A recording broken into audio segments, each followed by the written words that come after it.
Muy bien, pues bienvenidos a todas y todos a nombre de EGADE Business School del TEC de Monterrey, donde les damos de nuevo la más cordial bienvenida a este webinar Inversión Social Estratégica, hoy más necesaria que nunca. Yo seré su anfitrión y moderador del distinguido panel que hemos reunido. Soy Jaime Martínez y soy director de la sede Ciudad de México de EGADE Business School.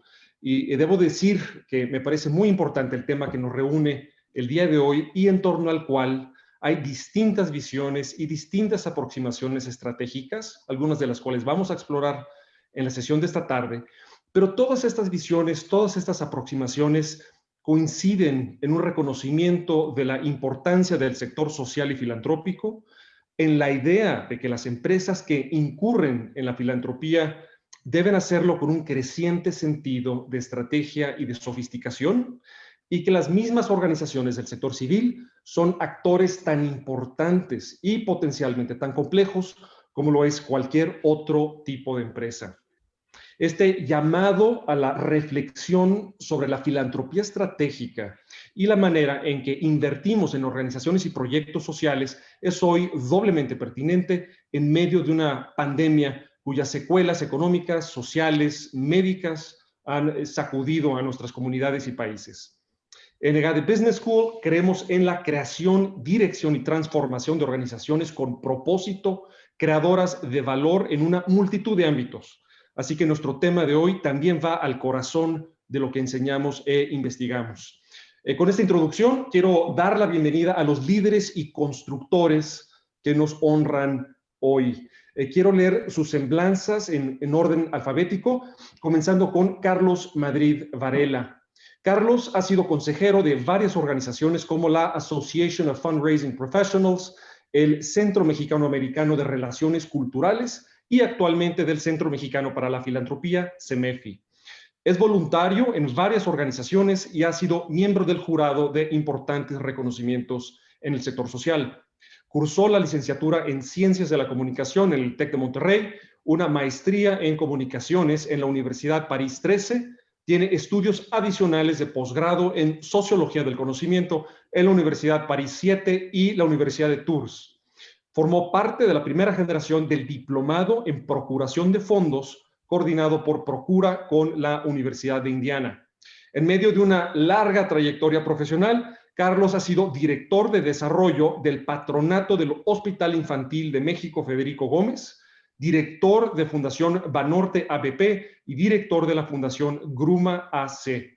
Fue presidente de la Junta de Asistencia Privada del Distrito Federal del 2014 a 2020 y coordinador nacional de la CONAJAP, la Coordinación Nacional de Juntas de Asistencia Privadas y Organismos Análogos, del año 2017 al 2019. Bienvenido, Carlos.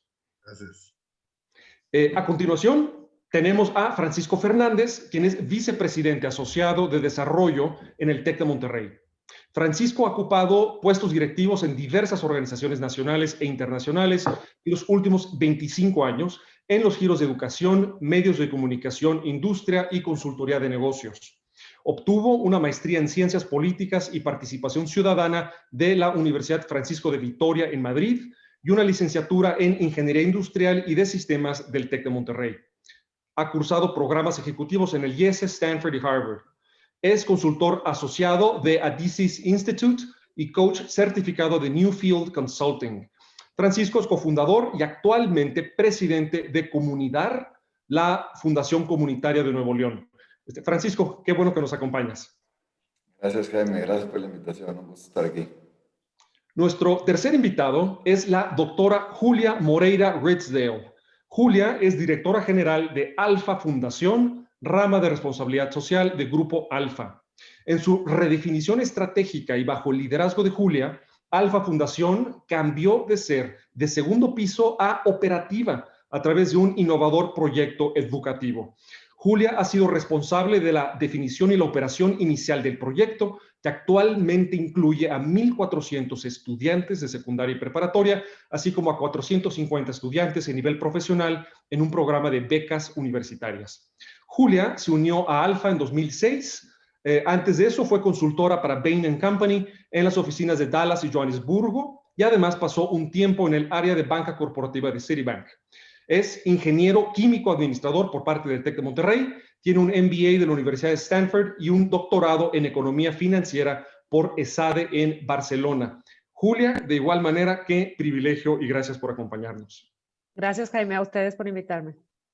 Bien, pues antes ya de comenzar y entrar en materia, quiero invitar a la audiencia a ir anotando sus preguntas en la sección de Q&A que está aquí en su pantalla del Zoom, en el Q&A, y van a poder ir ingresando pues, dudas que vayan surgiendo, ¿no?, con la conversación para que al final dediquemos algunos minutos a responderlas. Sin más preámbulo, quisiera comenzar con una pregunta bastante general, abierta a quien desea de ustedes tres responderla, y sobre esa primera respuesta vamos hilando la plática, si les parece. Y la pregunta es esta: como en todos los sectores hemos visto cambios importantes en el sector social y filantrópico en los últimos años, si tomáramos a una o un líder del sector filantrópico de hace 15 o 20 años y lo trajéramos a hoy, ¿qué es lo que más creen que le llamaría la atención? Y con eso, quien quiera tomar la palabra. Adelante, Carlos. Mira, yo creo que lo que más le llamaría la atención primero ahorita serían los cubrebocas, ¿no? De llegar, después de hace 20 años, llegar y decir, bueno, ¿qué pasó aquí? Creo que si estás hablando de 20 años, estamos hablando del año 2000, donde sí había una manera muy diferente de pedir donativos, tanto el que daba como el que recibía. Era otra manera de hacer las cosas. Los contactos eran más cara a cara. Había muchísimos eventos especiales. Todas las organizaciones hacían eventos de gala, cenas de beneficencia, carreras. La gente le gustaba mucho ir donde estaba la gente y convivir con los patronos o los consejeros. También yo creo que era otra manera de dar. Bueno, hubo momentos, imagínate, ¿te acuerdas del Teletón? Cómo estaba todo México se conectaba, grandes campañas financieras que había. Sin embargo, yo creo que llegaría ahorita y vería pues otra manera de dar o de recibir, porque estamos un poco más regulados. No quiere decir que esto sea malo o bueno, sino que hay mayor regulación. La transparencia cobró un papel muy importante más que el hecho de dar. La transparencia, la rendición de cuentas, están cobrando un papel muy, muy importante en esto. Y también vería este donante o la que recibía el donativo, cómo ha aumentado en México el fortalecimiento. Si bien antes todo el mundo lo hacía de una manera espontánea, ahora ya hay universidades que incluyen la responsabilidad social, la filantropía. De hecho, fíjate, yo fui la primera generación de Procura en el 94. Entonces, quiere decir que empezaba todo esto. Tenías que andar parando la oreja por todos lados porque no había dónde, ¿no? No había libros en español, no había ningún material bibliográfico, no estaba todavía San Google ni nada de esto, porque ahora sí te conectas y te aprendes muchísimo de cómo procurar recursos, te conectas con todo el mundo. Entonces es otra realidad. Yo creo que eso se sorprendería muchísimo de ver, pero más que nada, fíjate, yo creo que hay en México ya muy buenos conferencistas, muy buenos entrenadores a nivel internacional, que ya no tiene uno que ir a Estados Unidos a los congresos, porque en México hay gente muy capaz, muy buena que se ha formado y fortalecedoras que están haciendo un gran trabajo. Esa es mi respuesta. De acuerdo, y anoto, Carlos, con lo que mencionas, pues que hay ahora quizás una mayor agilidad en la recaudación de fondos, quizás menos ceremoniosidad, ¿no? Y sin duda mucha más transparencia, ¿no? El énfasis está puesto en eso. Julia, Francisco, ¿eso les hace sentido? ¿Hay algo que sumarían a la primera impresión, ¿no?, al shock de ese viajero del pasado a hoy? Yo quisiera agregar que estoy de acuerdo con Carlos y desde el punto de vista nosotros de Alfa Fundación, que recibimos las peticiones de las causas, hemos visto, yo casualmente llegué justamente hace casi 15 años aquí a Alfa y lo que he visto es justamente lo que dice Carlos, y yo lo escribiría un poquito como un sector un poquito más profesional. O sea, antes a lo mejor nosotros, como dice Carlos, platicábamos con las causas de una forma informal, a lo mejor las visitaba yo, y ahora ya hay un proceso establecido en donde tienen que el solicitar los fondos a través de un proceso mucho más formal, en donde se describe el proyecto, la rentabilidad social que se va a obtener con el proyecto, y eso ha obligado, yo creo, al sector a hacerse, pues no sé si la palabra correcta es profesional, pero sí creo que ha habido un nivel de profesionalismo que ha incrementado en este tema por lo mismo de hacia dónde ha evolucionado. Adicionalmente, creo yo que, como dice Carlos, existen otras instituciones que han apoyado al sector. Digo, Comunidad es uno aquí que Francisco puede ahondar más en él, pero han salido otros actores nuevos que complementan el sector, que creo que lo ha hecho también más profesional y a la vez ha hecho que también haya más participación, porque nosotros también, por lo menos en Nuevo León, vemos más actores, más fundaciones que se dedican ahora sí a muchos temas más diversos, y el hecho que se haya profesionalizado también ha permitido el crecimiento de ciertas áreas que antes no había. Francisco, en tu experiencia desde el área de filantropía del TEC, ¿esto te hace sentido? ¿Hay algo más que quisieras aportar? No, yo de acuerdo también y a lo mejor dándole un siguiente clic a ese concepto de profesionalismo. Carlos hablaba de eventos y de vehículos de cultivo y de atención muy profesionales y probablemente y muy sofisticados. Ahorita el profesionalismo y la sofisticación está tendiendo hacia el impacto de dicho proyecto, ¿verdad? Ese retorno social que hablaba ahorita Julia. Entonces yo creo que esa es la gran diferencia que vería alguien, un donante o inclusive también alguien que pide donativos, enfocando mucho más energías a ver el impacto de las causas y de los proyectos, y que eso es lo que el donante quiere ver, más allá de que lo atiendas bien y que lo cultives y que le des lo que decimos champú de cariño, ¿verdad? Pero sobre todo están muy enfocados en qué impacto está haciendo su inversión. Entonces yo creo que en eso radicaría cómo se está evolucionando el sector. Y es un fantástico preámbulo, Francisco, porque precisamente temas de medición de impactos y medir, no medir, cómo medir, qué temas trascienden quizás la medición, la especialización, ¿no? Son temas que vamos a estar ahorita desgranando las preguntas, y yo también agregaría, pues que también está habiendo una creciente también especialización temática, ¿no? Comienza a ver en México, otros países ya llevan un poco más la delantera, y también el fondeo, creo que ahora también hay mucho más fondeo por proyecto y no necesariamente, ¿no? Simplemente para la existencia de la organización como tal, sino es un fondeo mucho más acotado, ¿no? Que eso representa ventajas y desventajas para las organizaciones. Quisiera saltar a otra pregunta, también de corte un poquito general, conforme vamos entrando a estos temas específicos que ustedes ya van tocando, hilando en sus respuestas.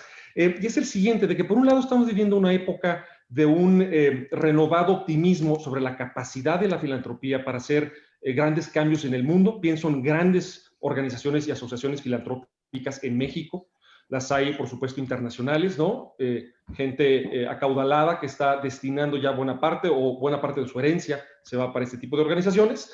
Y en ese sentido, pues hay optimismo, pero al mismo tiempo, y esto va de la mano con esta sofisticación que mencionabas, Julia, quizás también hay un poco más de realismo y de ¿no? Una actitud mucho más conservadora sobre la capacidad que tenemos en las organizaciones del sector social para hacer cambios rápidos y profundos a estos problemas que son muy complejos y que requieren mucho tiempo y muchos recursos. Entonces, mi pregunta para ustedes es si este entendimiento más realista de lo que se va a requerir para darle la vuelta a muchos de estos problemas sociales, ambientales, de otras índoles, si ese realismo puede desalentar a los donantes que muchas veces quisieran ver cambios rápidos, ¿no? Resultados rápidos. Entonces, nuevamente lo abro a cualquiera de los tres. La vez pasada fue Carlos. No sé si esta vez quieres comenzar, Julio o Francisco. Bueno, yo quisiera decir que nosotros en Alfa Fundación, y bueno, Francisco también a través del TEC, realmente yo creo que la mayoría de los donantes entienden que muchos de los problemas que atacan las organizaciones civiles son profundos y realmente que van a cambiar el país, pero muchos, como el entendimiento básico de muchos de esos es que son de largo plazo. Nosotros, por ejemplo, en Alfa tenemos un proyecto educativo y la educación no se va a ver ahorita ni en los próximos 5 años, se va a ver en la siguiente generación. Entonces, yo creo que el tema es que entender realmente que los problemas más importantes no se van a resolver para mañana necesariamente, ¿no? Entonces, muchas apuestas son de largo plazo y yo creo que la importancia que tienen para el país es lo que más es atractivo para el donante en apostar a eso, porque realmente es algo que va a trascender. De acuerdo. Francisco, yo por tu lado, y aquí yo estoy ya metiendo mi cuchara. Yo te he escuchado a ti, Francisco, hablar de que más que donantes, hay que hablar ya de inversionistas sociales, ¿no? Y no sé si esta es una idea que tú veas la conexión quizás con este tema de estos problemas que requieren de mucho tiempo.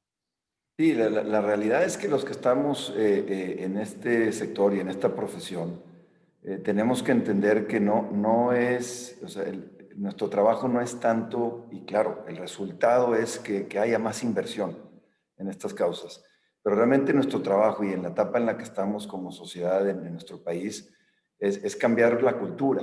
Y entonces cambiar la cultura, cambiar el mindset, implica de una serie de ejercicios y de enfoques muy diferentes, más allá de nada más el resultado. A mí me gusta hacer muchas analogías entre un sector y otro porque a veces tendemos a separar y cuando trabajamos con los empresarios, con los inversionistas, como que tienden a separar, ¿no? Y siempre está el caso de Amazon.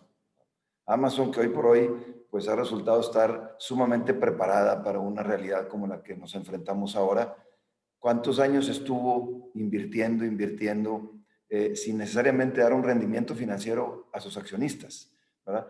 Pero ¿qué era lo que lo apuntalaba? ¿Qué era lo que mantenía? Pues bueno, ese sueño, esa convicción de que hacia allá iba la solución o esta empresa con ese pues, herramienta que iba a dar solución a muchas problemáticas en el mundo. Entonces, creo yo que el enfoque debe ser ir generando en estos inversionistas ese pensamiento sistémico y a la vez estratégico, ¿verdad? Sistémico en donde empiecen a ver que la complejidad, como decía Julia, de las que quiere resolver las causas sociales, las instituciones que se enfocan a eso, son complejas, son multifactoriales y que entonces tienen que tener ese pensamiento sistémico. Por otro lado, estratégico y de largo plazo, ¿verdad?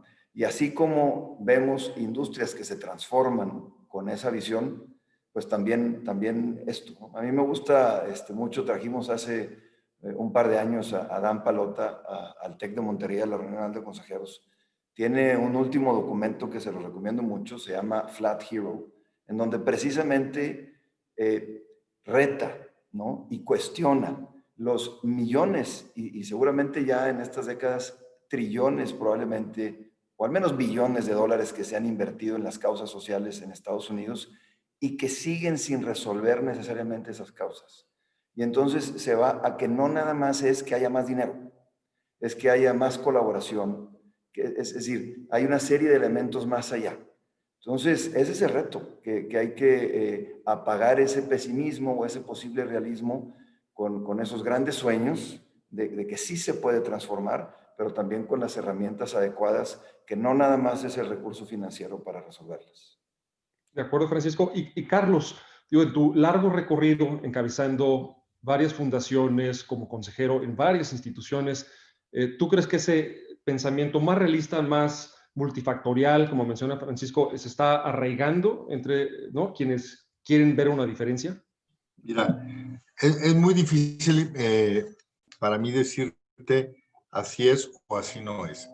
Yo creo que hay donantes para todos y hay donantes que sí le apuestan mucho al futuro y que a lo mejor no van a estar en este mundo y no van a ver los resultados. Te hablo la reforestación, salvar especies de animales en extinción, alguna ruina arqueológica, es decir, todo esto implica mucho tiempo. Y también los que trabajan con niños, pero no en educación. Niños que han sido violentados, abusados, o niñas que han dejado abandonadas en algún basurero. Ahí es a muy largo plazo y es ahí donde voy, cómo medir ese impacto. porque hasta que ese niño no forme una familia, hasta que esa niña, porque me ha tocado, por ejemplo, que hay instituciones que cuidan a los niños y en un momento se escapan, vuelven a la calle y se echó a perder todo ese trabajo. Entonces, eso es a muy largo plazo. Y las causas donde es un es decir, un paliativo, las de salud mental. Sí, estaba viendo una causa en la mañana, las prostitutas grandes de la Merced. Dime dónde está el retorno de inversión ahí. Son seres humanos que ahí están. Eh, las de daño emocional, miles de causas, así que de verdad es a muy largo plazo, las de discapacidad múltiple. Entonces, todas esas causas también, yo creo que si hay donantes y no se deben de desanimar, porque nunca, no van a ver sus resultados mañana. Y yo también creo que la inmediatez está más ligada a la caridad que al futuro a la filantropía. Porque puedes dar de comer a una persona que tiene hambre, pero a lo mejor no resolviste ningún problema. Mañana la va a tener. En la noche va a querer cenar. Entonces, depende. Yo sí creo, lo que aconsejo es que hay para todo y no, tú dices que no se desalienten porque no van a ver sus resultados inmediatos. No, en las empresas sí se ven rápido porque hay producción, hay estándares, tienes que producir tanto, vender tanto para el año que entra a cerrar cada año. Aquí estamos hablando de filantropía, son seres humanos y no los podemos meter a todos en un mismo indicador o en alguna fórmula matemática para decir, así está el retorno de inversión, porque muchas veces las adicciones, por ejemplo, ¿cuánto tiempo no te tarda? Ya una vez que salvas al joven, es un proceso largo, si no le das trabajo, pues vuelve a reincidir. Entonces, ¿de qué sirvió el donativo? No, eso es a muy largo plazo y yo sí creo que todos los que nos estén escuchando que apoyen, nunca se desalienten porque no vayan a ver la inmediatez de sus resultados, ¿no?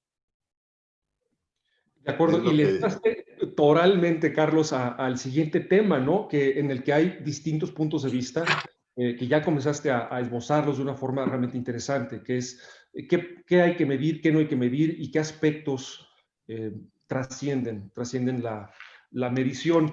Ahora, si hay temas, y creo que haces un argumento poderoso para que no todo, ¿no?, esté exactamente cuantificado o ese no sea toda la entrega de resultados de las organizaciones. Entonces, esa rendición de cuentas, ¿no?, esa transparencia incluso que tú mencionabas, Carlos, al principio como uno de los grandes cambios que notaría nuestro viajero por el tiempo, esa rendición de cuentas, ¿cómo se puede realizar?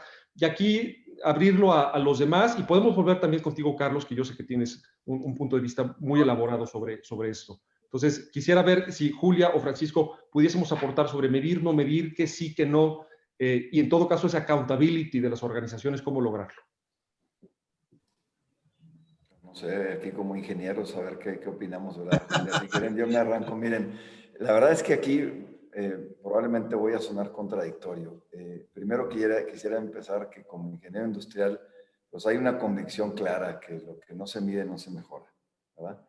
Aquí el tema es, y como decía Carlos, en un sector en donde pues ciertamente en la mayoría estamos hablando con seres humanos, aunque también hay temas de la filantropía para entes que no necesariamente son seres humanos, fauna, flora, etcétera, ¿verdad? Medio ambiente.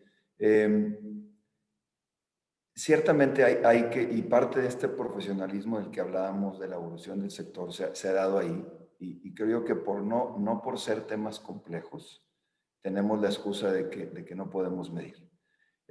Pero también hay que tener cuidado. Hay un famoso caso de una fundación que se llama The Robin Hood Foundation, basada en Nueva York.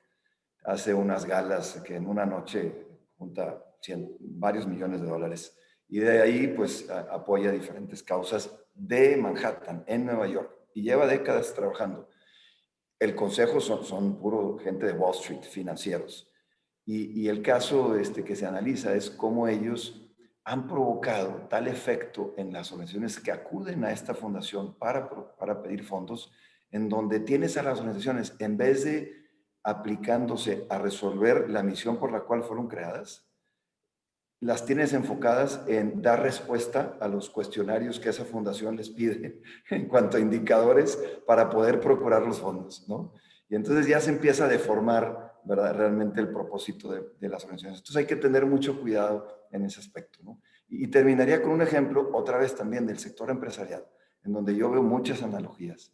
No sé si conozcan el caso de Hamdi Ulukaya, el dueño de Chobani.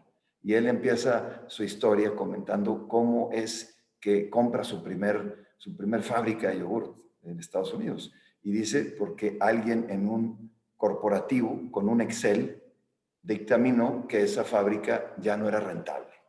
Él va con su conocimiento muy básico de donde vienen sus familias de productoras de yogurt, dice, aquí hay algo, y para él esa fábrica tenía todo para ser un éxito, y ahora pues es la empresa de yogurt que vende más yogurt en el mundo. Entonces, ni siquiera en los negocios el Excel y las métricas lo dice todo. Igual en el sector social. Yo diría que pues es ese justo medio en donde sí hay que medir para mejorar, pero por otro lado hay muchos otros elementos, ¿verdad?, que dan el resultado y el impacto de una organización más allá de los números. Y, Julia, tú trabajas con beneficiarios en jóvenes, etcétera. Entonces, yo creo que también es un tema que tú vives a diario.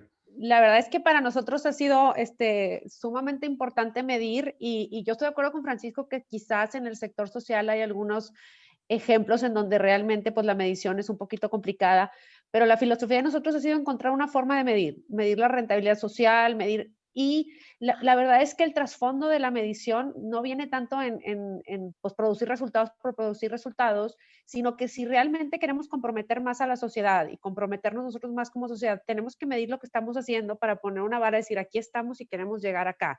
Entonces, eso ha sido como un poquito el driver de decir, pues cómo mejoramos y no nomás cómo mejoramos, cómo incrementamos el impacto y el compromiso que estamos teniendo si no sabemos cómo medir lo que estamos haciendo, ¿no? Entonces, nosotros sí hemos tratado de migrar en esa línea y de encontrar, yo creo que en la mayoría de las veces, aunque ciertamente hay algunas excepciones, podemos encontrar alguna métrica, digo, obviamente no rendimiento como dice Francisco en la empresa, pero sí podemos encontrar algo que mida pues lo que estamos contribuyendo y lo que estamos impactando, ¿no? ¿Dónde está la métrica social en donde estamos cambiando? Y pues bueno, como abrió Francisco, yo también soy ingeniero, entonces bueno, sí nos ha funcionado a nosotros medir. Y el último comentario unido un poquito a la medición regresa al tema de la profesionalización del sector. Yo creo que conforme el sector se ha vuelto un poquito más enfocado en los resultados, esperan un poquito el entendimiento y pues como la medición de qué hiciste con el dinero, ¿no? Entonces yo te di 100 pesos y ¿dónde está mi rendimiento?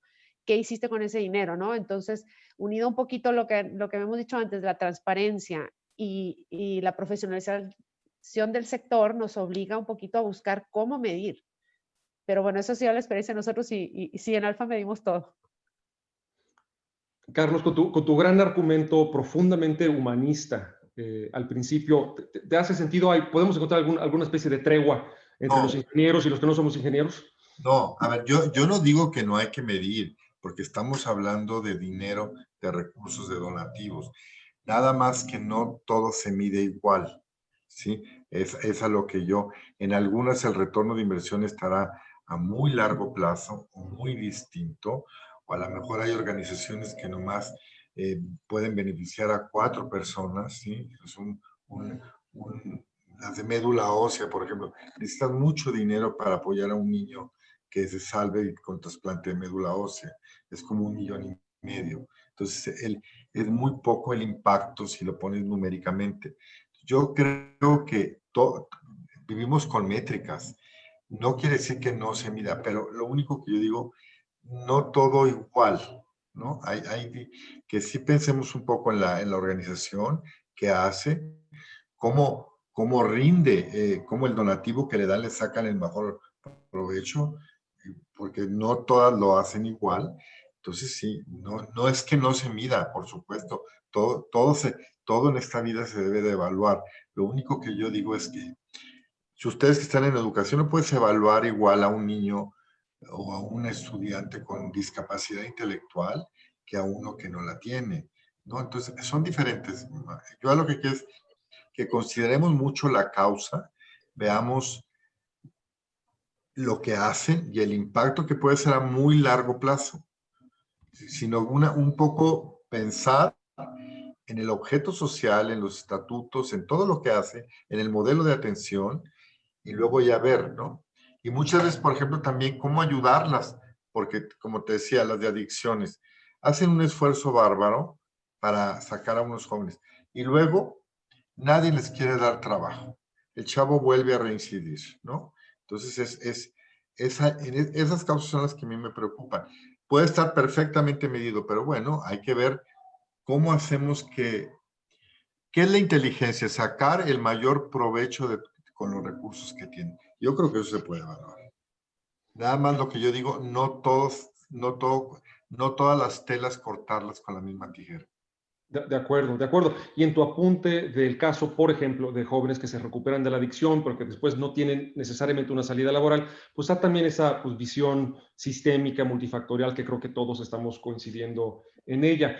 A continuación, con gran malicia, ¿no? A partir del perfil de cada uno de ustedes, tengo algunas preguntas específicamente para algunos de ustedes que creo que ya nos van a permitir entrar aún más en materia. Esta primera pregunta es para ti, Francisco, y es que te he oído en el área de desarrollo filantrópico del TEC hablar de una analogía, ya mencionabas que te gustan las analogías, entre las organizaciones sociales que hoy, pese a todo, están prosperando, una comparación entre ellas, y también empresas y negocios que hoy, pese al COVID, y nosotros en EGADE pues lo vemos muy claramente, pese al COVID están teniendo crecimiento. Y en ambos casos, organizaciones sociales y en empresas, se ha tratado de casos donde llevaban mucho tiempo preparándose, ¿no? Entonces, ¿cómo podría una organización social empezar a prepararse desde ahora? Gracias, Jaime. Pues sí, como decías, implica tiempo, no hay fórmulas mágicas. Yo creo que hay 4 elementos particulares en los cuales yo recomendaría a una organización social prepararse, que la verdad, de nuevo, son pues, muy parecidas a cualquier tipo de organización. La primera es pues tener el líder y el equipo que está operando y dirigiendo dicha organización apasionadamente convencidos de que ese propósito, ese para qué de la organización se necesita en el mundo, ¿verdad? Y la verdad es que utilizo la palabra apasionadamente porque realmente se requiere de mucha pasión, sobre todo hablando de las causas sociales, porque pues ya en otra ocasión podremos hablar de con qué retos juega, ¿verdad?, esta industria, en donde no necesariamente se le permite trabajar con los mismos elementos que sí las organizaciones, digamos, for profit o lucrativas sí tienen, ¿verdad?, para poder crecer y para poder invertir y robustecer. Entonces, primero, ese para qué. Muy claro, muy apasionado, muy convencidos, ¿verdad?, de eso. Nosotros, por ejemplo, en el área de desarrollo filantrópico, pues nuestro propósito no es la procuración de fondos, no es necesariamente, claro, sí tenemos un indicador, ¿verdad?, que es los fondos que procuramos. Realmente nuestro propósito es el de conectar y potenciar la trascendencia de las personas a través de la filantropía. Eso es lo que nos mueve, eso es nuestro para qué. Entonces yo creo que el primer elemento es tener ese para qué muy sólido, muy robusto, que realmente te mueva y te apasione. El segundo es, pues, invertir en el talento, ¿verdad?, en el talento que tienes, meter también procesos y sistemas, ¿verdad?, que estén continuamente evolucionando y adecuándote a las necesidades de las audiencias, de los públicos, de los clientes, como las quieras llamar, ¿verdad?, a los cuales estás atendiendo, ¿verdad? Si nosotros vivimos para poder potenciar la trascendencia de las personas, bueno, estar realmente con el talento, con los procesos, con los sistemas adecuados para ello. El tercero, y lo mencionó Carlos mientras entrábamos en vivo, el trabajo con el voluntariado. En este sector, ese sí es un paralelismo, digamos, que no necesariamente es análogo con el sector empresarial o for profit. Aquí el tema del voluntariado e ir profesionalizando ese voluntariado es indispensable. Sobre todo con ese talento, ¿verdad? Y ese tiempo que te dedican las personas a tu causa, ¿verdad? Hay muchas organizaciones que le sacan la vuelta a este tema. No, aquí vamos a trabajar todos y pura gente profesional, pagada. No, no, te pierdes de un tesoro enorme, ¿verdad? Al involucrar a voluntarios de manera profesional. En el TEC en particular tenemos casi 500 consejeros que son eso, son voluntarios que dan su tiempo, que dan su talento y que bueno, también les pediremos su tesoro, pero lo más valioso es su tiempo y su talento, ¿verdad? Y por último, en el cuarto, yo diría, pues ese pensar en el largo plazo, ¿verdad? Buscar un modelo de sostenibilidad en donde la única fuente de ingreso no sean los donativos, ¿verdad? Suena chistoso, pero vas a atraer más donativos en el momento en que tu donante vea que él o ella no es tu única fuente de ingreso, ¿verdad? Atraes más.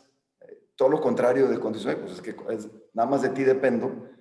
Hoy por hoy eso ya inclusive ahuyenta la inversión social cuando ven que nada más dependes de eso. Entonces, sí generar por sí misma la organización ciertos ingresos, ¿verdad? Y por último, un tema muy retador en México es pensar también en que tanto con los ingresos que uno genera o con los donativos que uno recibe, ir pensando en el largo plazo a través de un fondo patrimonial, los famosos endowments, que te permite el rendimiento, también otra fuente de ingreso. No te tiene que cubrir el 100%, pero que sea otra fuente de ingreso y que te dé estabilidad en el tiempo, porque estos cambios toman tiempo, ya lo platicamos, y entonces pues los donantes van y vienen, las fuentes de ingreso van y vienen, y es importante darle esa estabilidad a la organización. Entonces son los 4 elementos que yo diría que una organización tendría que enfocarse para estar bien preparado. Gracias, Francisco. Y justamente cuando mencionabas que las organizaciones diversifiquen sus fuentes de ingresos, entra ahí el concepto de emprendimiento social o de empresas sociales que precisamente buscan en la medida de lo posible, progresivamente, tener mecanismos de autofinanciamiento, ¿no? Es uno de los nuevos paradigmas. Quisiera pasar ahora con una pregunta para ti, Julia. Creo que hay una perspectiva muy valiosa que tú tienes en la medida en la que has encabezado un cambio en Alfa Fundación de ser una fundación de segundo piso, ¿no? Que no opera, sino que fondea, a una que directamente está en las trincheras, ¿no? Y se arremangan la camisa, ¿no? La blusa y están ahí trabajando. Cuando muchas organizaciones han, de hecho, optado por lo contrario, por más bien no ensuciarse y dejar que alguien más, por diferentes razones, haga el trabajo de campo. ¿Nos puedes platicar un poquito de esa experiencia y cómo es que eligen estar en un rol y no en otro? Pues sí, como tú comentaste, Jaime, nosotros en Alfa Fundación originalmente éramos una fundación de segundo piso, apoyábamos a causas muy diversas, por cierto, y bueno, Alfa Fundación en el 2012 entramos en un proceso de reevaluación estratégica y realmente replantear qué contribuíamos al país y cómo. Y aquí la visión de Alfa sí fue separarlo de la empresa y exclusivamente pensar en qué podíamos aportar a México. Y ahí en esa transición fue donde nos volvimos una fundación operativa. Al ser una fundación operativa nos permite enfoque. Eso es una cosa interesante y principal. Hay muchos estudios, sobre todo a nivel internacional, en donde las fundaciones más exitosas son sumamente enfocadas. Tú hablabas en algún momento de la fundación de Gates, 93% de los recursos de la fundación de Gates son para la malaria en África. Bueno, este año no sé si cambiaron su enfoque por la vacuna al COVID, pero en ese momento cuando nosotros estudiábamos, entonces un interés de nosotros ciertamente era enfocarnos para ser más exitosos. En lugar de hacer muchas cosas chiquitas, sí, realmente consolidar y decir, vamos a cambiar y vamos a transformar a algo. La segunda cosa, unida un poquito a eso a la transformación, es que la fundación tuvo que decidir si queríamos ser poquitas cosas para mucha gente o realmente transformar la vida de poca gente. Y esa es una visión muy individual que cada quien como fundación debe escoger, y que tiene igual de valiosa una cosa que otra, ¿no? Entonces, eso sí es una decisión importante. Y la tercera cosa, y la última, que bueno, hablamos de eso, pero a Alfa nos interesaba también poder medir exactamente lo que estábamos haciendo para poder mantener el compromiso. Habiendo dicho eso, la última link con la empresa es que al tú ser una empresa, tú puedes apalancar las capacidades de la empresa para aportar más a la sociedad. Entonces, nosotros, por ejemplo, como tenemos un proyecto educativo, pues yo compro las computadoras a través de compras de Alfa, pues es mucho más eficiente el uso de los recursos al sector social, apalancando las capacidades de una empresa como Alfa, ¿no? Entonces, para nosotros eso también fue sumamente relevante. Y al final del camino, yo creo que lo que resulta es un mayor compromiso, Jaime, porque buen año, mal año, si eres una fundación de segundo piso, a lo mejor puedes adaptar. Digo, a mí me tocó la crisis del 2008, donde todavía no operábamos, y pues es un mal año y pues adaptas un poquito. Cuando tú eres una fundación operativa, el principal cambio es el nivel del compromiso, y el nivel de compromiso se eleva importantemente. Nosotros tenemos un compromiso con 2,000 familias, haya COVID o no haya COVID, sea buen año, sea mal año. Entonces, al volverte una fundación operativa, el nivel de compromiso que la empresa toma hacia la comunidad es mucho mayor también. Fantástico. Y estás tocando el tema de foco, de especialización, de compromiso. Que hay una pregunta que tengo guardada para más adelante que tiene que ver con ese salto a la especialización que algunas organizaciones pueden optar y probablemente tiendan a dar, conforme ya lo mencionaba yo al principio del panel, ya han comenzado a suceder en otros países. Pero antes de llegar a eso, quiero conectar algo que mencionaba Francisco sobre el voluntariado con un punto de vista que creo que es muy valioso que tiene Carlos Madrid al respecto. Carlos, el tema de los patronos, yo sé que tú eres un gran conocedor de ese tema y hay mucha área de oportunidad, mucha tela que cortar en tener más patronos, más jóvenes, ¿no? Incluso hasta con una especie de vínculo multigeneracional, ¿no? Que sabemos que esa es una antorcha que se pasa entre familias, ¿no? O entre generaciones. Entonces, no sé qué nos pudieras platicar al respecto. Bueno, mira, yo creo que sí, el papel de un patrón o de un consejero es vital en una organización. No se puede tener una institución robusta con un patronato débil, ¿sí? Porque eso es imposible. Y esa es quizás mi primera afirmación, que los consejeros o los patronos, como yo digo, sí son los dueños de la tiendita. Es decir, la responsabilidad fiscal y legal, modelo de atención, las personas que trabajan ahí, el director o la directora, el gerente, sí es su responsabilidad, así como su evaluación. No, normalmente en México lo que yo he visto es que los consejos o los patronatos pretenden que el staff o el director haga lo que ellos no hacen, ¿sí? Entonces, ahí viene una gran dificultad en el éxito de una institución, porque a ellos sí son el ejemplo. Es decir, si ellos no dan, ya sea, no dinero, tiempo, talento, o las 3 T's americanas o tesoro, no pretendan que otros lo van a hacer. Porque luego hay muchos consejeros o patronos que están en una organización, van a la junta, ni siquiera leen el acta y levantan la mano y votan. Y entonces, no pretendas que son el ejemplo. Como yo digo, el presidente del patronato es el abanderado de la escolta. Es el voluntario de más alto rango. Entonces, sí creo que es muy importante el papel que tengan ellos, porque sí son el ejemplo. La gente cuando habla de una organización, no ve el edificio, no conocemos a los beneficiarios, ve al consejo, al patronato, a quien está detrás. Incluso en las grandes fundaciones es muy importante, te preguntan, bueno, yo te doy, pero ¿quién le va a dar seguimiento a mi donativo? ¿Quién está en tu consejo? ¿Cuál es el currículum? Antes nomás ponían nombres. Ahora ya importa mucho el currículum de quién es esa persona. Y bueno, ya hablando del otro, ya es un indicador también del éxito, ver la diversidad que hay en tu consejo, desde igual hombres, igual mujeres, diferentes profesiones. Ahora es importantísimo incluir un patrón o un consejero que sepa, que conozca la tecnología. Y como yo les digo, en las causas técnicas, si estás en salud, debes de tener un doctor. Si estás en un museo, debe de haber un artista o un apasionado por el arte. Entonces también, luego no hay, Entonces, que normalmente llegan es porque me invitó, porque ahí está mi compadre, porque mi papá se dedicó a esta causa y yo me toca ahora. Entonces, yo creo que todo eso se puede componer.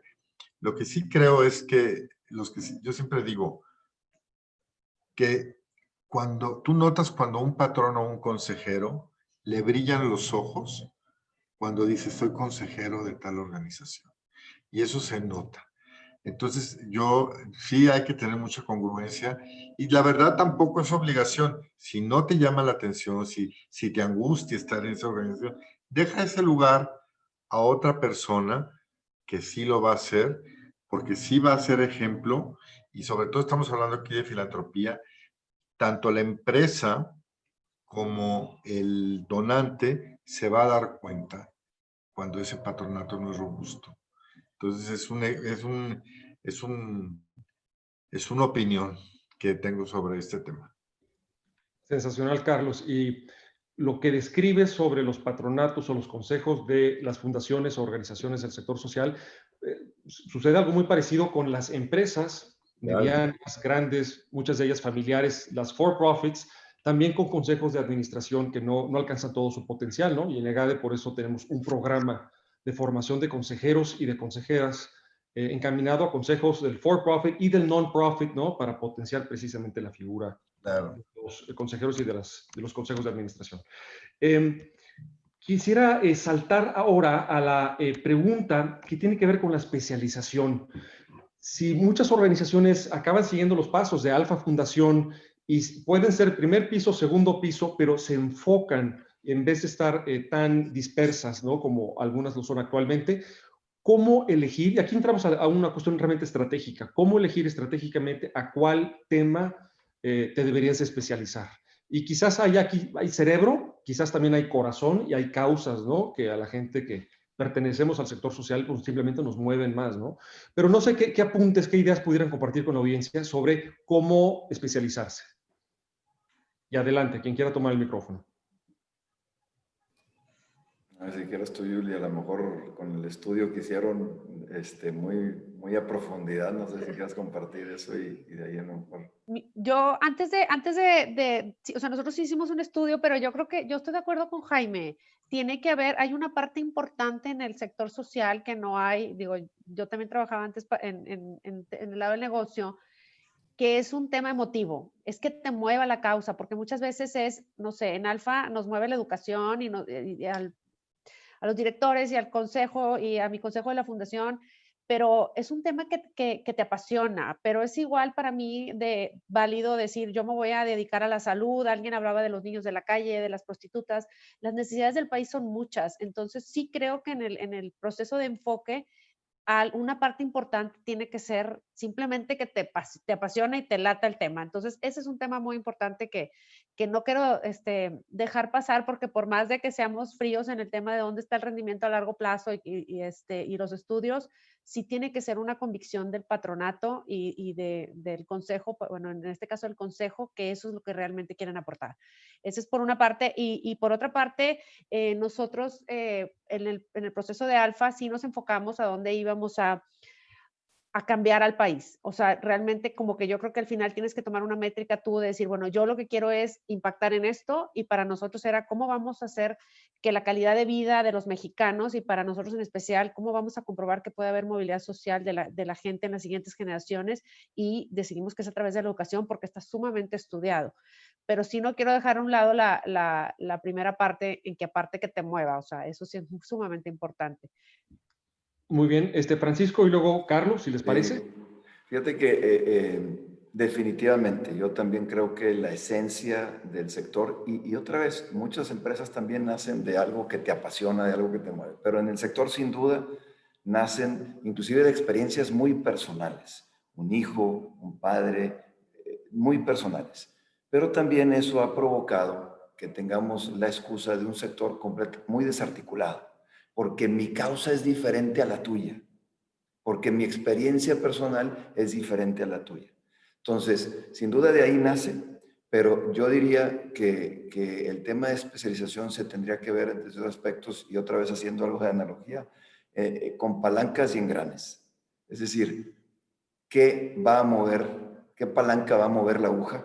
Como dice Julio, nosotros mismos por educación, y esa palanca va a mover la aguja en nuestro país, ¿verdad? Específicamente, y varias agujas la educación mueve, pero también pensar en engranes, es decir, mi causa, mi organización tiene que estar como un engrane acercándose y coordinándose con otras para no duplicar para esfuerzos, ¿verdad? Porque si aparte hay poco recurso, entonces de repente en el sector vemos que hay mucha duplicidad.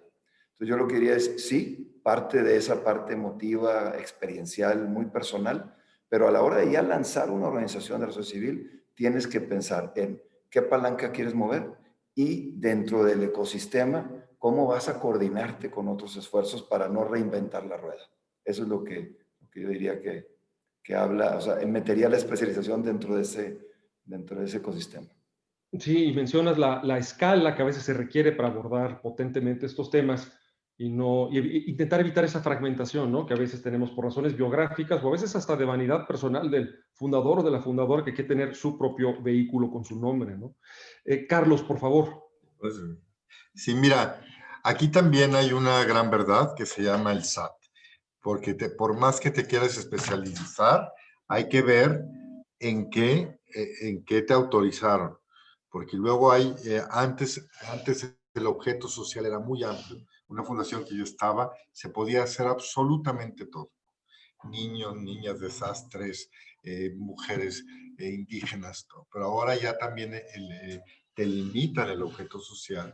Entonces, pues eso no te permite mucha especialización y ahí hay que revisar qué fue lo que te permitió. Estamos hablando no de las empresas, sino de las donatarias autorizadas, las que van a recibir. Las empresas es otra. Aquí es el SAT, te da a ti la gracia de ser una donataria autorizada, siempre y cuando me apoyes a mí en una tarea que a mí me toca hacer gobierno. Entonces, y te dan la autorización.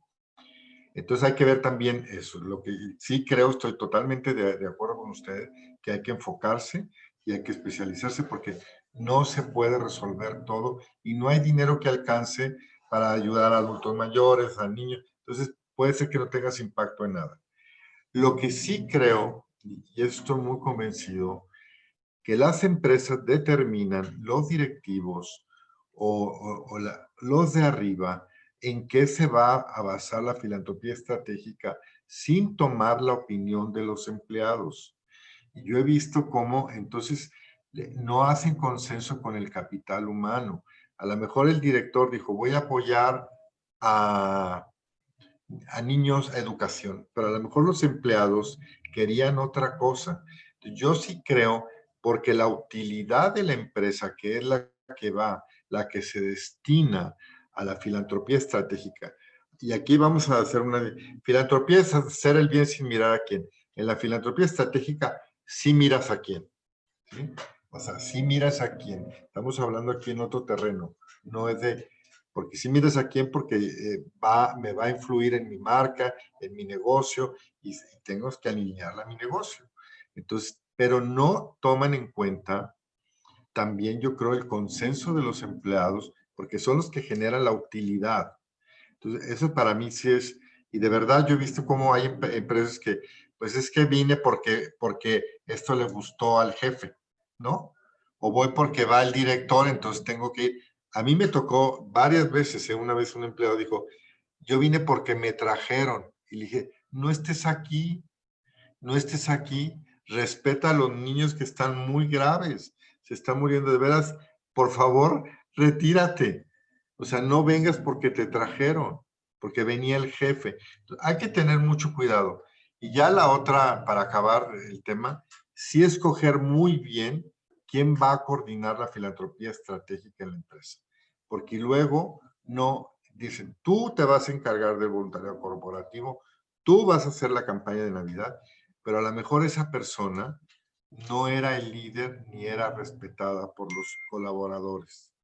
Sí, porque a lo mejor, entonces hay que tener mucho cuidado con eso porque yo sí, al menos yo no podría darle una hora de mi tiempo a alguien que yo no lo viera como un ejemplo a seguir. No me saca ni un minuto. Y como yo pienso a mucha gente, aunque fuera empleado, prefiero decir no puedo ir porque estoy haciendo una maestría o algo y no voy. Entonces hay que tener mucho cuidado con esas elecciones, que no es tan fácil, hay que determinar y ver cómo se hace esa selección. Esa es mi respuesta. Gracias, Carlos. Pues quisiera hacerles una pregunta más antes de pasar ya a la sección de preguntas y respuestas de la audiencia, que hay varias muy buenas. Mencionabas, Julia, cómo pues Alfa Fundación pues tiene ciertos beneficios de tener a un gran padrino corporativo, ¿no? En este caso, que es Alfa. Pero también hay muchas organizaciones allá afuera que no necesariamente surgieron orgánicamente, ¿no? Como extensiones de una empresa, pero que sí quisieran participar dentro de la filantropía estratégica de una organización. Entonces, la pregunta es, ¿qué le recomendarían a una organización de la sociedad civil para volverse parte de la filantropía estratégica de una empresa? Y de nuevo, si quieres, comenzamos contigo, Julia, después Carlos y después Francisco, ya como closing remarks, y después de eso nos vamos al Q&A. Pues para mí, Jaime, nosotros somos una fundación de segundo piso, pero sí tenemos todavía una parte perdón, somos una operativa, pero sí tenemos todavía una parte de segundo piso. Y yo regresaría a donde empezamos. O sea, yo creo que para que nosotros, la empresa, digamos, si queremos estar en este proyecto, tienes que tener muy articulada al final el tema que hablábamos de decir que tú llegues y me digas, oye, este es el proyecto, este es el retorno, o sea, este es el problema que estoy atacando, lo estoy haciendo eficientemente por estas 5 cosas y este es el resultado que yo voy a dar. Entonces, yo creo que es sumamente importante para ser parte porque nosotros, por ejemplo, tenemos toda la parte también de segundo piso es enfocado a la educación, pero nosotros tenemos que ver que realmente hay un rendimiento en ese tema y no necesariamente tiene que replicar lo que nosotros hacemos, que es tener secundarias y prepas, sino puede ser muchos tipos. Y ahí somos mucho más flexibles, es decir, oye, hay muchas formas de educación y muchas áreas que te pueden impactar a la educación. Pero sí siento que lo más importante es que esté muy articulado y muy estructurado el proyecto y que sea sumamente claro en qué vamos a invertir y cómo vamos a tener el retorno. Y regresa un poquito al tema original de Carlos, en donde ya no es en la fiesta en donde me vas a platicar, sino que realmente es el resultado que va a dar mi inversión, pues. De acuerdo. Francisco. Fíjate que estaba esperando que fuera Carlos porque creo que seguía Carlos, pero no, claro que Perdón, ya, no ya te lo... preocupes. No te preocupes. Mira, fíjate que a mí me gusta más que hablar de padrino, es de alguien que efectivamente te acompañe y sobre todo te ayude a arrancar, como todo.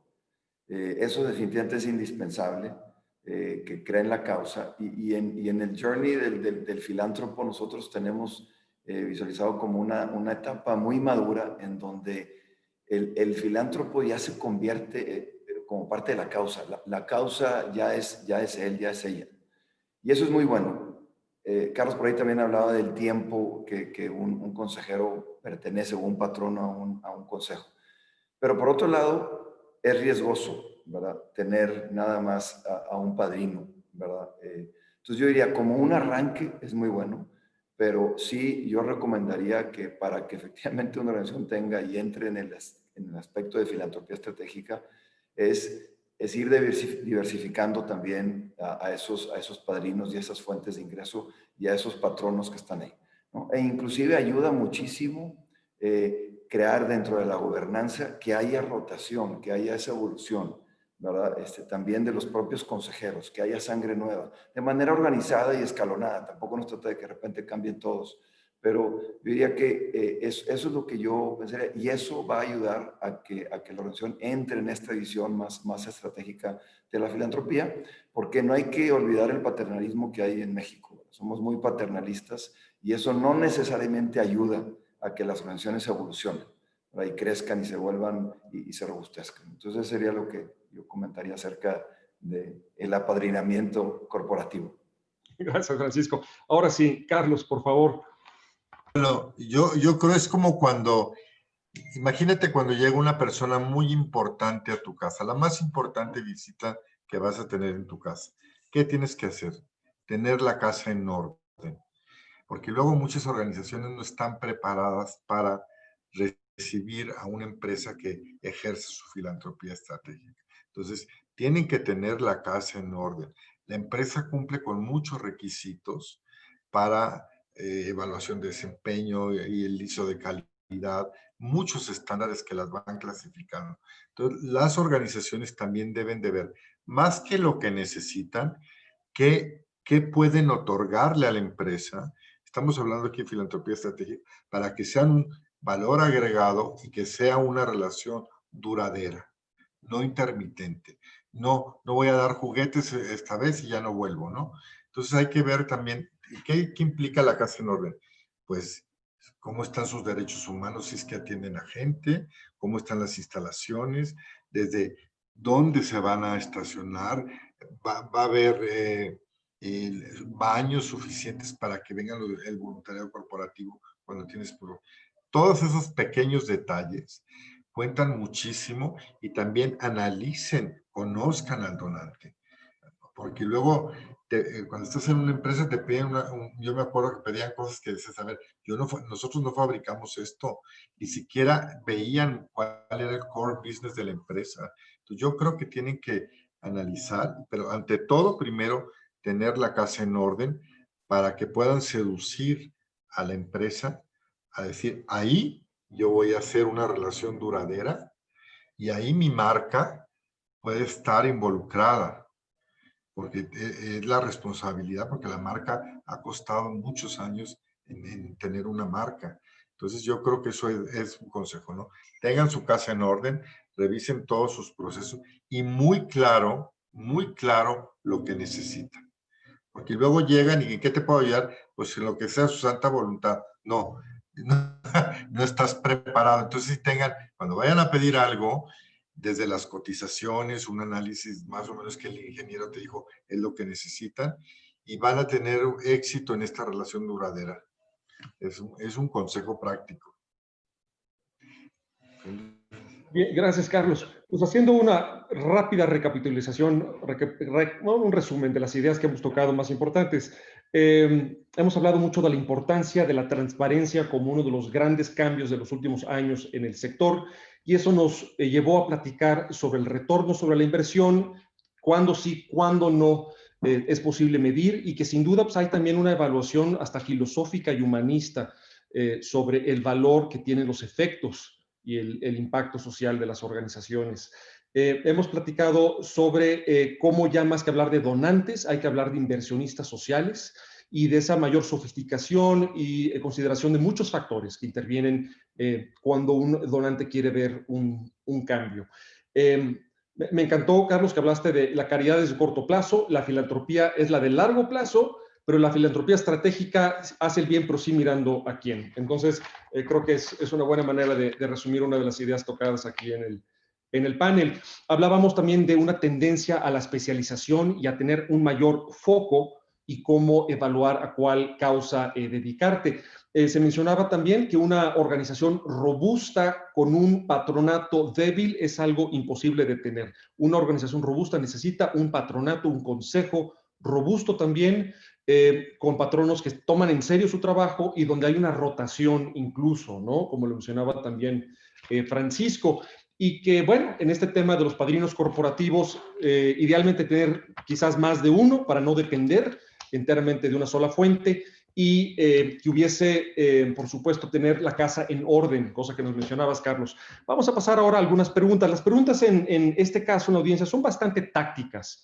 Sobre ya preocupaciones muy puntuales y cómo se ve que tenemos en la audiencia a gente que está pues, realmente trabajando en las trincheras y lidiando pues, con las realidades de la operación de una organización de la sociedad civil. Voy a estar tomando varias de estas preguntas y de cualquier manera las que no alcanzáramos a responder, que tenemos ahorita unas 10 preguntas, buscaremos responderlas en otro espacio por correo, ¿no? Pero intentar no dejar ninguna desatendida. Una pregunta es, ¿qué tipo de métricas se pueden utilizar en una organización que promueve cambios en políticas públicas? Un tema como de activismo legislativo. Entonces, alguno de ustedes que quisiera ofrecer algunas ideas sobre la medición regulatoria de efecto o impacto regulatorio o legislativo. Yo, si quieren, en su momento me tocó participar cercano a un grupo que se dedicaba a hacer este tipo de lobbying para impactar en política pública. Y si hablamos de complejidad y de largo plazo y de algo que inclusive para la filantropía es retador en procuración de fondos, es este tema. El reto no es fácil. Primero en cuanto a procuración de fondos y en cuanto a la medición, pues bueno, yo creo que la medición está precisamente a partir de pues, esa incidencia en la política pública que se vea reflejado, ¿no? En una nueva ley, que después pues eso impacta a los organismos y a las entidades que esa ley regula, ¿verdad? creo yo que mejor indicador que eso pues no existe, porque a final de cuentas lo que quiere un organismo que quiere influir en política pública es ese, ¿no? Entonces yo diría que, obviamente hay pues otros indicadores de procesos, si le podemos llamar así, es decir, bueno, todo el tema de legisladores y personas alrededor de la generación de esa política pública que tengo contacto con el cual puedo influir, etcétera, pero al final de cuentas el indicador de resultado pues es ese cambio en la política pública ejecutado y hecha ley. Creo yo que por ahí sería, pero no sé los demás panelistas qué otro tipo de indicador tendrían. Añadiría, Francisco, a lo que dices que podrían incorporar varios de los mismos indicadores que utilizan agencias de lobbying o de cabildeo, que hay varias muy serias en México, y que, como apunta Francisco, también reflejan el trabajo procedimental, ¿no? Que es acercamiento con legisladores o con autoridades, reuniones con autoridades, ¿no? Reuniones con comisiones, en el caso, por ejemplo, de la Cámara Baja o la Cámara Alta, reuniones con las comisiones o con los propios legisladores de las comisiones. Foros de consulta, ¿no? Que le permitan presentarle insumos, ¿no? De estos foros a los actores legislativos o de cualquiera de los niveles de gobierno, ¿no? Ese tipo de actividades, pero muchas veces son más procedimentales, porque aún el resultado final, la política pública o la norma oficial mexicana o el instrumento regulatorio, pues normalmente acaba muy diluido y tomando muchas cosas de muchos actores, ¿no? Si les parece bien, pasamos a otra pregunta, también muy táctica, muy aterrizada, y es, creo que bastante alusiva, Carlos, a lo que tú decías sobre la ley de impuestos sobre la renta, y creo que es el artículo 42, si la memoria no me falla, o por ahí, el que establece las actividades de las que pueden ser susceptibles las donatarias autorizadas. Entonces, la pregunta es, ¿qué hacer frente al estatus fiscal en México que limita la obtención de recursos por cuestiones ajenas al objeto social? Que esto representa un obstáculo serio para muchas OSCs para que puedan obtener recursos en un escenario de reducción de donantes y de donativos. Y quizás no hay mucho que se pueda hacer, pero al respecto, Carlos, no sé si hay algún consejo. Pues mira, yo creo que eso sí va a ser una manera muy diferente de trabajar, porque por una parte están diciendo que tienen que ser sustentables, que generar un ingreso, y por otra parte están limitando ese ingreso a que sea el 50% de donativos y el otro no, ¿no? Entonces, aquí también hay que ver exactamente qué se entiende por cuotas de recuperación, por eventos especiales, las que venden. Pusieron un caso como Hipoderac en Puebla, que casi su mayor ingresos es de quesos, de la venta de quesos, y con eso atienden a niños de la calle. Pues eso sí van a tener un problema, porque también hay otra parte. Cada vez los donativos son menos. Este año las empresas van a tener muchísimo menos margen de dar donativos, porque el donativo se da cuando la empresa tiene una utilidad.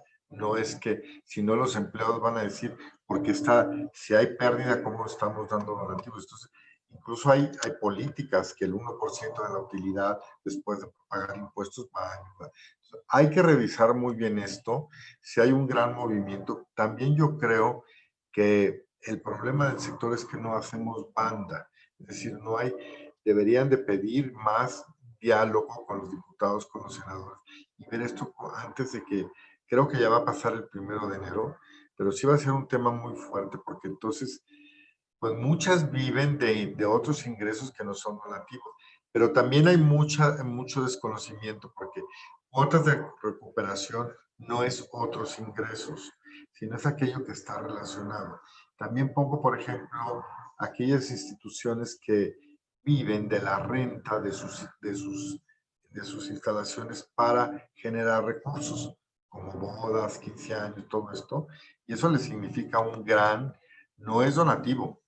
Entonces, hay que revisar muy bien esto, y sí va a ser una manera muy diferente de trabajar para no caer en esto. Y lo más grave es que creo que si te quitan la deducibilidad, tu patrimonio, el esfuerzo de, a lo mejor, hay instituciones que tienen muchos años, que han hecho mucho esfuerzo por lograr un patrimonio, eso pasa a otra institución. Entonces, esto que a mí me preocupa mucho, que están desalentando a ser patronos o consejeros de instituciones, porque esto implica, pues que si tienes ya la obligación de juntar el 50% donativo, es muy alto ese porcentaje para algunas, sobre todo aquellas que tengan proyectos productivos. Entonces si yo se aconsejo que revisen muy bien con su contador.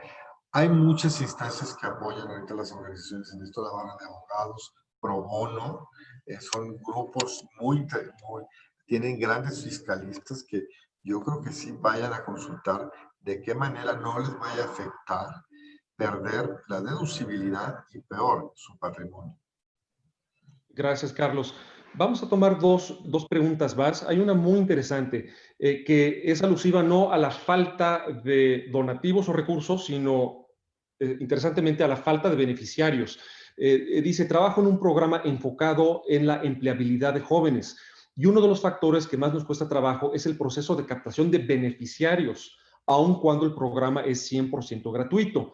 Y la pregunta es que si consideran ustedes que existen variables sociales que generan una cierta reserva a participar en programas ejecutados por fundaciones. No sé si esa es una situación que alguno de ustedes haya vivido.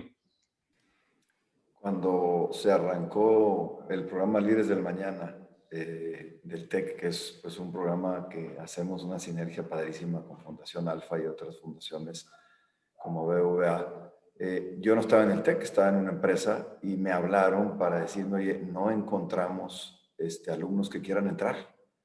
Y era increíble, es decir, hay como una beca al 100% en el TEC que no se aproveche y que no haya talento suficiente, es impensable.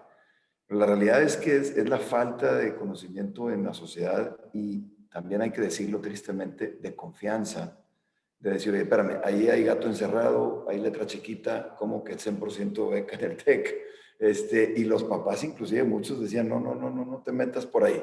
No es para nosotros eso. Lamentablemente ese es el tema. Entonces, o a lo mejor simplemente desidia, también hay que decirlo. Entonces, aunque no queramos, y es parte de lo que les decía que a veces con el sector for profit, el sector social, es difícil competir, es que se requiere también de inversión en comunicación y marketing para dar a conocer tu causa, ¿verdad? Y entonces se requiere de invertirle recursos en eso para comunicar el mensaje, para llegar a las audiencias adecuadas por los canales adecuados. Y eso cuesta. Oye, ¿cómo que entonces ayudar me va a costar? Sí, ayudar y ayudar bien cuesta y hay que invertirle, ¿verdad? Para que llegue a las personas indicadas. Entonces, yo creo que por ahí es lo que podría comentar y hay que invertir en eso. Oye, yo quiero agregar, Jaime, que también, así como Francisco decía que el sector es desarticulado en el tema de que muchos nos hacemos cosas parecidas o hasta iguales unos a otros, también creo que el sector, una vez que conoces a las otras asociaciones y lo que están haciendo, es también muy abierto a aportar. Entonces, yo sugeriría en esta causa también que empezaran a buscar quién podría alimentar esa causa, pero no necesariamente, o sea, sí, como dice Francisco, de publicitarte y ver individualmente, pero también a través de las otras mismas asociaciones. Como dice Francisco, nosotros en Líderes de Mañana, pues alimentamos a nuestros alumnos y hacemos una mancuerna con Líderes de Mañana, pero quizás hay otras asociaciones que podrían ser quien alimenten a estos chavos que después busquen el empleo.